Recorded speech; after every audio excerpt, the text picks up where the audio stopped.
জিকির করা হয় ওই মজমাটা আরশে আজিমের মধ্যে তারার মতন করে ঝকমক ঝকমক করে।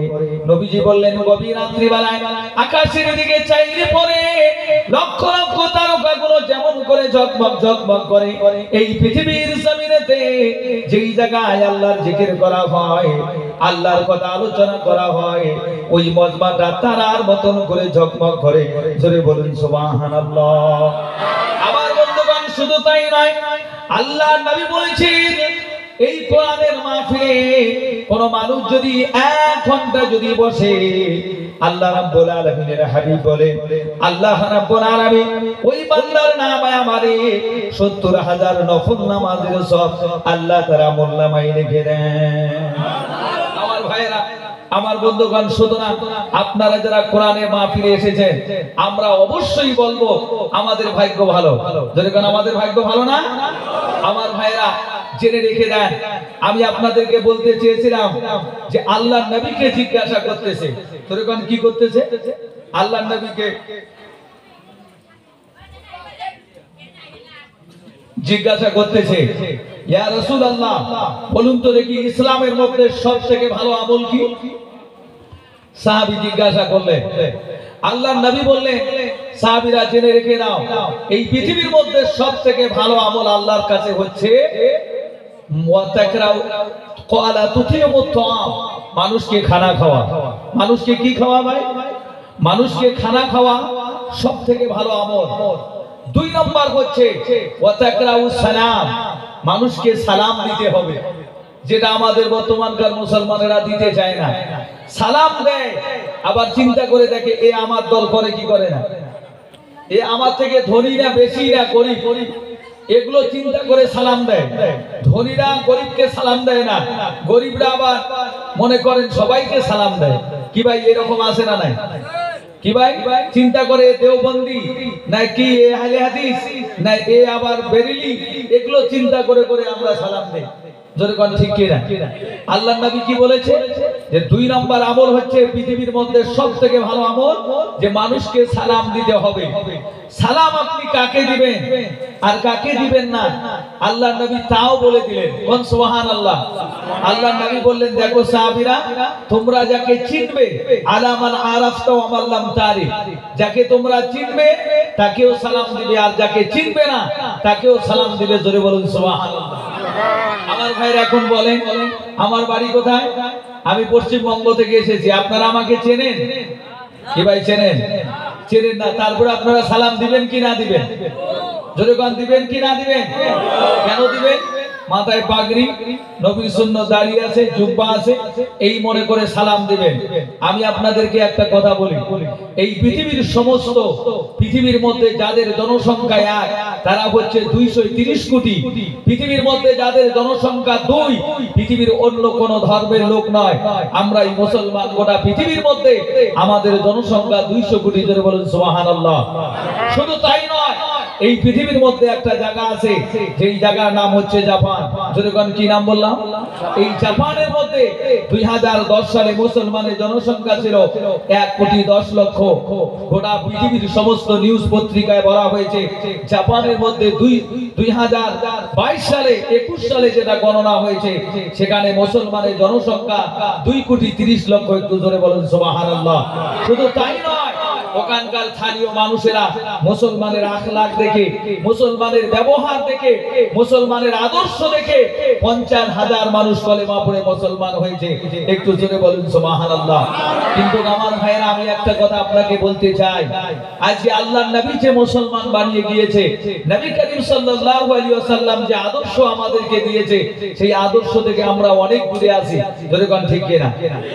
আমার ভাইরা, আমার বন্ধুগণ, মনে রাখবেন আজকে আমরা অনেক মুসলমান আছি, আমরা মনে করি আমরা যদি মাথায় টুপি দেই, আমরা যদি দাড়ি রাখি, আমরা যদি নবীর জুব্বা যদি পরি, তাহলে মনে হয় তো আমাকে খারাপ লাগবে। আমি একটা কথা আপনাকে বলি, বলেন তো ভাই, এই পৃথিবীর মধ্যে সবথেকে সুন্দর মানুষ কে ছিল? বলে সবথেকে কে ভালো মানুষ কে ছিল? আমার রাসূল ছিল। বলেন তো দেখি, মাইকেল জ্যাকসন বেশি কামিয়াব না আমার নবী বেশি কামিয়াব? যেরকম কে বেশি কামিয়াব? আমার নবী বেশি কামিয়াব।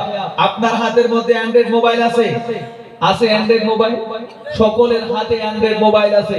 এই অ্যান্ড্রয়েড মোবাইলের মধ্যে ইন্টারনেট একটা এই পৃথিবীর মধ্যে সবথেকে বর্তমান যেটা তোলপাড় করেছে, বাচ্চা থেকে বুড়া, বুড়া থেকে মহিলা, সমস্ত মানুষকে যায় নিজের জালের মধ্যে ফাঁসিয়েছে। সেই জিনিসটার নাম কি ভাই বলেন তো দেখি? ইন্টারনেট। এই ইন্টারনেটের মধ্যে সবথেকে পপুলার পপুলার অ্যাপস হচ্ছে গুগল। যদি কি বললাম? এই গুগলের মধ্যে যদি আপনি সার্চ দেন, যদি বলেন which the best man in the world, এই পৃথিবীর মধ্যে সবথেকে ভালো মানুষটাকে, 1 সেকেন্ড লাগবে না, আমার নবীর নাম বেরিয়ে আসবে। একটু জোরে বলুন সুবহানাল্লাহ। আমরা ভারতের মুসলমান, আমরা হ্যাপি বার্থডে নিয়ে ব্যস্ত, আমরা হ্যাপি নিউ ইয়ার নিয়ে ব্যস্ত, আমরা পিকনিক নিয়ে ব্যস্ত। আরে মুসলমান, একটা বার চিন্তা করো, আমরা যাদের আদর্শ পালন করি তারা এই ফিলিস্তিনের অসহায় মজলুম মুসলমানদেরকে বাড়িঘর ভেঙে তাদেরকে নির্মম অত্যাচার করতেছে। জনগণ ঠিক কিনা? আমার ভাইরা, আমার বন্ধুগণ, আমি আজকে এই মাহফিলে আমি আপনাদের কাছে এই মাদ্রাসার মাহফিলে 2-4 কথা বলবো। আপনারা কেউ বিরক্ত হবেন না তো? জোরে করা হবে? আমার ভাইরা, আমি আপনাদেরকে একটা কথা বলি, গোটা পৃথিবীর সমস্ত মানুষ সবাই এক বাক্যে বলে দিয়েছে, পৃথিবীর মধ্যে যদি কোনো শ্রেষ্ঠ ধর্ম থাকে সেটা হচ্ছে ইসলাম। জোরে বলেন, সেটা কি? ইসলাম। আমার ভাইরা মনে রাখবেন, এই পৃথিবীর মধ্যে আপনি 100 টাকার নোট বলেন, 10 টাকার নোট বলেন, 1000 টাকার নোট বলেন, 2000 টাকার নোট বলেন, এই নোটের মধ্যে দেখবেন একটা বুড়া খিলখিল করে চশমা চোখের মধ্যে দিয়ে হাসতেছে। সেই বুড়াটার নাম কি? মহাত্মা গান্ধী। তেনার বাড়ি কোথায়? গুজরাট। নরেন্দ্র মোদীর বাড়ি কোথায়? অমিত শাহর বাড়ি কোথায়? এই মহাত্মা গান্ধী তিনি বাইরে তিনি লেখাপড়া করতেন, তিনি ইংরেজি ছাত্র ভালো ছিলেন, তিনি ম্যাক্সিমাম নাম্বার নিয়ে তিনি পাস করেছে। এই গান্ধী তিনি সব সময় মুসলমানদের সঙ্গে ওঠা বসা করতেন, তিনি মুসলমানদের সঙ্গে ওঠা বসা করতেন। মানুষরা বলতো, আপনি মুসলমানের সঙ্গে ওঠা বসা করেন কেন? তিনি বলেছেন, মুসলমানেরা হচ্ছে ফুটান্ত গোলাপ। মুসলমানেরা কি? ফুটান্ত গোলাপ। মুসলমানেরা ধোঁকা দেয় না, মুসলমানেরা মিথ্যা কথা বলে না, মুসলমানেরা বিধবাদের দরজা কারা দেয় না, মুসলমানেরা সুদ খায় না। এই জন্য মুসলমানদের সঙ্গে আমি মেলামেশা করি। শুধু তাই নয়, ওনার ইন্তেকাল হওয়ার আগেই ওনাকে হত্যা করা হয়েছে ওনার দেহরক্ষী বডিগার্ড দিয়ে, মহাত্মা গান্ধীকে। ওনার ইন্তেকাল হওয়ার আগেই 11 দিন আগে একটা চিঠি লিখেছে, যেই চিঠির দাম ব্রিটেনের মধ্যে, সমস্ত আমেরিকার মধ্যে দাম উঠেছে 11,000 টাকা। মানুষেরা চিন্তা করলো, এই চিঠিতে এত দাম কেন? এখানে কি আমল লেখা আছে? ভারত সরকার বলল আমরা নেব, সে বলল আমরা নেব। বলছে সেই চিঠিতে দেখা গেল, চিঠিতে লেখা আছে পৃথিবীর মধ্যে মুহাম্মদ সাল্লাল্লাহু আলাইহি ওয়াসাল্লাম হচ্ছে জ্ঞানের খনি। ওই জ্ঞান থেকে যদি মানুষ সারাটা জীবন যদি জ্ঞান অর্জন করে, এই মুহাম্মদ সাল্লাল্লাহু আলাইহি ওয়াসাল্লামের জ্ঞানের খনি থেকে চুল পরিমাণ শেষ হবে না। একটু জোরে বলুন।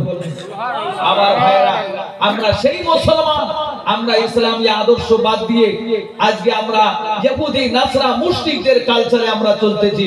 মনে রাখবেন, মুসলমানেরা আজকে নিজের ছেলে মেয়েদেরকে ইলমে দ্বীন হাসিল করাইতেছেন না। একদিন মনে রাখবে, এই ছেলেরা এই মেয়েরা ইহুদি নাসরাদের জন্য তারা এজেন্ট হয়ে কাজ করবে। ঠিক কিনা কর?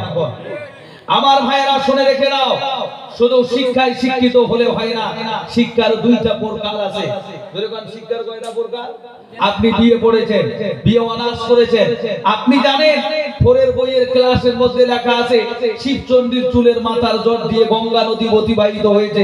আপনি মনে রাখবেন, আমার ছেলেকে, আমার মেয়েকে, তাদেরকে যদি আল্লাহর দিকে আনতে হয়, 1 নম্বর লাগবে কোরআনের শিক্ষা, 2 নম্বর হাদিসের শিক্ষা। জোরে কোন ঠিক কিনা? যে মানুষের কাছে দুনিয়াবি শিক্ষা, বিএ অনার্স যদি করা থাকে, এমএ করা থাকে, তার কাছে যদি কোরআনের শিক্ষা না থাকে, হাদিসের শিক্ষা যদি না থাকে, আল্লাহ এবং আল্লাহ রাসূলের কাছে সে কোনো মানুষ হতে পারে না। জোরে কোন ঠিক কিনা? আল্লাহ নবী বলেন, এই পৃথিবীর মধ্যে আমরা মনে করে নিয়েছি যারা ডাক্তারি করে তারাই সবার বড়। কেউ হয়তো মনে করবেন যে স্কুলের মাস্টার বড়।